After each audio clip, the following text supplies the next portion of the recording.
This is the Ethiopian Bible, the Wisdom of Solomon book, and we're doing chapter 5 today.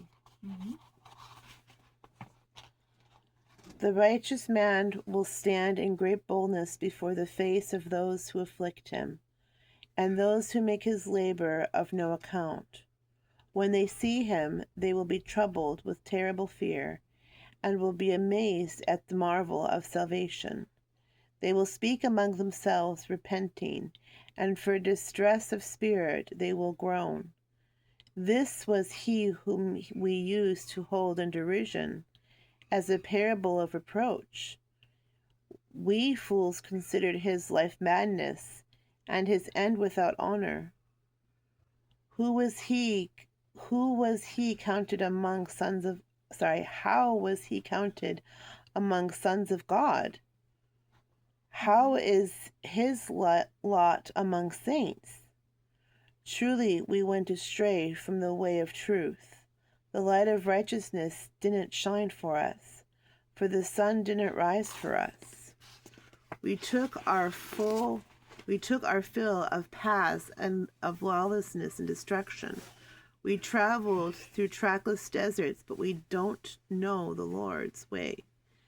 What did our arrogance profit us?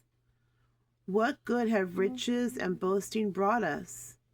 Those things all passed away as shadows, like a rumor that runs by, like a ship passing through a billowy water, which when it has gone by, there is no trace to be found, nor path of its keel in the waves.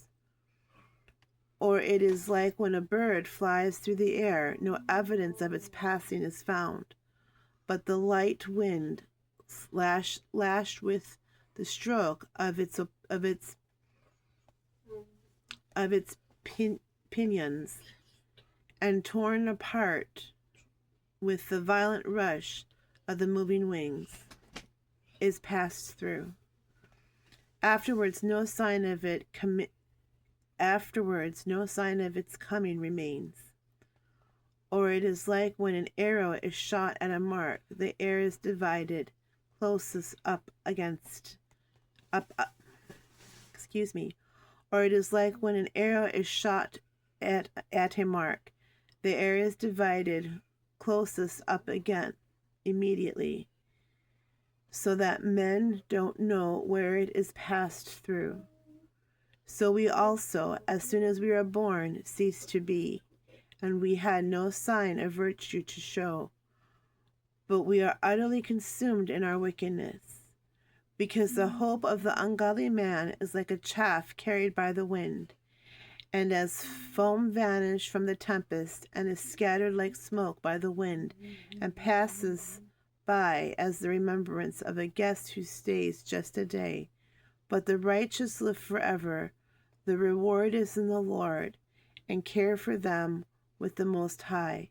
Therefore they will receive the crown of royal dignity and a diadem of beauty from the Lord's hand, because he will cover them with his right hand, and he will shield them with his arm.